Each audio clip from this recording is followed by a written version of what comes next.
যান নিয়ন্ত্রণের চেষ্টা করেছি, বহিরাগত নিয়ন্ত্রণের চেষ্টা করেছি। আমাদের সাকুল্যে 17 জন স্টাফ আছে এই প্রক্টোরাল টিমে। আমরা কিছু ভলান্টিয়ার জোগাড় করেছি, কিছু অতিরিক্ত মানুষ জোগাড় করে এখন মোটামুটি 30-35 জন একটা দল আছে। এটি একান্তই অপ্রতুল। মানুষের সহযোগিতা ছাড়া, অংশীজনদের সহযোগিতা ছাড়া এটা করা খুব কঠিন। এর আগে আমরা সহযোগিতা পেয়েছি, কিন্তু আরেকটু বেশি পেলে খুশি হতাম। কোনো কোনো মহল থেকে পুরোপুরি সহযোগিতা পাইনি। এবার আমরা আবার চেষ্টা করছি, আপনাদের সবার সহযোগিতা চাই। আমরা সাংবাদিকদের সহযোগিতা পেয়েছি, সবসময় পেয়েছি। আপনাদের ধন্যবাদ। আপনারা ভালো থাকুন এবং এই উদ্যোগে আমরা সবাই মিলে, আমি আবারও বলছি, সমস্ত রাজনৈতিক দলাদলির ঊর্ধ্বে উঠে এটি ন্যায় বিচারের স্বার্থে আমাদের ঐক্যবদ্ধ সংহতি প্রয়োজন এবং সেটি আমরা ইনশাআল্লাহ আল্লাহ রহমতে অর্জন করে ছাড়বো। এবং তার জন্য যা প্রয়োজন সেজন্য আমরা সবাই একসাথে আছি। আমার প্রতিনিধি হিসাবে এই কার্যক্রমে আমাদের সম্মানিত পরিচালক আইয়ার সার্বক্ষণিকভাবে থাকবেন এবং আমাদের সিনিয়র অধ্যাপকদের 3-4 জন এখানে জড়িত, প্রভোস্টের একজন জড়িত, আমার প্রক্টোরাল টিম, আমরা সবাই এই প্রক্রিয়াতে সংহতি প্রকাশ করছি। আমরা ধৈর্য ধরব, আমরা বিশৃঙ্খলা করব না, আমরা রাজনৈতিক কোনোরকম দলাদলিতে পা দেব না, কিন্তু আমরা আমাদের লক্ষ্য অর্জন করে থাকবো। যমুনা ইলেকট্রনিক্স ঈদে ডাবল খুশি অফার সিজন 3, যে কোনো পণ্য কিনলেই পাচ্ছেন নিশ্চিত ঈদ উপহার। ঢাকা বিশ্ববিদ্যালয়ের পিসি কথা বলেছেন এবং এই ছাত্র সমাবেশে সংহতি জানিয়ে তিনি যে বক্তব্য রেখেছেন, তিনি বলেছেন যে কিছু সিদ্ধান্ত নেওয়া হয়েছে উপদেষ্টার পক্ষ থেকে এবং পুলিশ প্রশাসনের পক্ষ থেকে, যেটি হচ্ছে সোহরাওয়ার্দী উদ্যানটিকে নিরাপত্তার স্বার্থে বাউন্ডারি করা, সিসি ক্যামেরা লাগানো এবং পর্যাপ্ত আলোর ব্যবস্থা করে দেওয়া এবং এইসব কার্যক্রমের জন্য নতুন একটা যেই কমিটি করা সেটি স্থায়ীভাবে করেছে এমনটা কিন্তু জানিয়েছে। এবং এইসব যেই পর্যালোচনা বা এই যেখানে মাদকাসক্ত বা যেসব আস্তানাগুলো রয়েছে এইসব বিষয়ে কিন্তু অভিযান যাতে পরিচালনা হয় সেজন্য কিন্তু বিভিন্ন কমিটি করা হয়েছে এমনটা সহ কিন্তু জানিয়েছেন ঢাকা বিশ্ববিদ্যালয়ের ভিসি। এবং সাম্যহত্যার প্রতিবাদে আজকে যে থানাকে, শাহবাগ থানাকে 48, প্রশাসনকে 48 ঘন্টা আলটিমেটাম দিয়েছিলেন, সেই আলটিমেটামের 48 ঘন্টা শেষ হওয়ার পরে তারা এখানে আবারও বিক্ষোভ করছে, সমাবেশ করছে এবং সেই মুহূর্তে আপনাদেরকে দেখানোর চেষ্টা করছি। আমার ছোট ভাইকে নির্মমভাবে হত্যা করা হয়,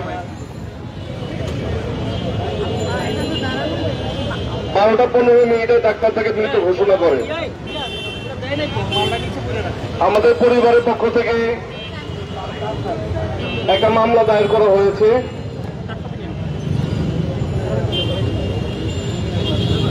আজকে 5 দিন হয়ে গেল। আমরা মামলার অগ্রগতি সম্বন্ধে জানার জন্য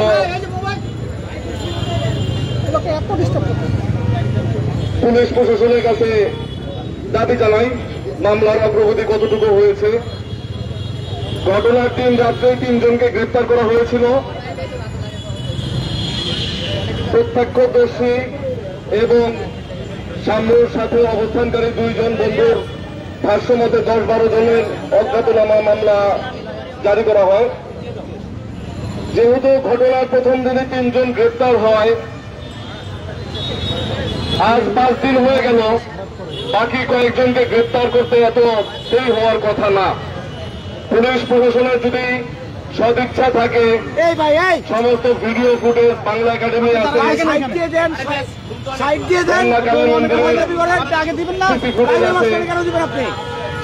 খাদ্য ভবনের সিসি ফুটেজ আছে, মেট্রো রেলের সিসি ফুটেজ আছে।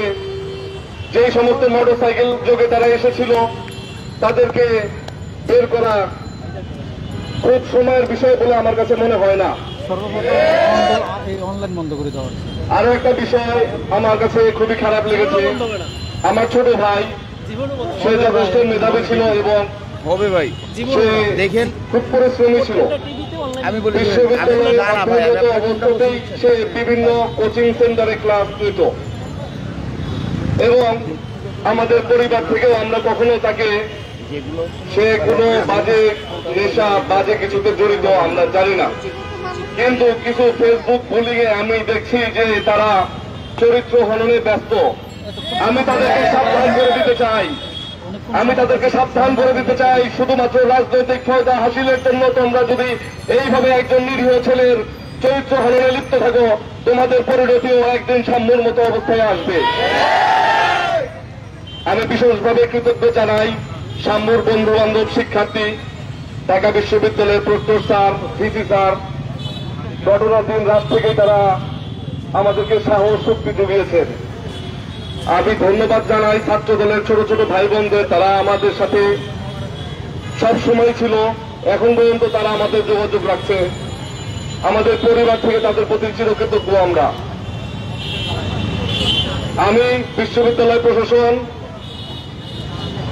পুলিশ প্রশাসন, সাম্যর সাধারণ শিক্ষার্থী সহকর্মী, সাম্যর বন্ধু বান্ধব সকলের কাছে আমার দাবি একটাই, আমার ভাইয়ের বিচারের নামে কোনো প্রহসন যেন না হয়, রাজনৈতিক ফায়দা হাসিলের জন্য যাতে কালক্ষেপণ করা না হয়, শিক্ষার্থীদের যাতে উত্তেজিত করে কোনো ফায়দা হাসিলের চেষ্টা না করা হয়, এইদিকে বিশ্ববিদ্যালয় প্রশাসনের সজাগ দৃষ্টি রাখার আহ্বান জানাচ্ছি।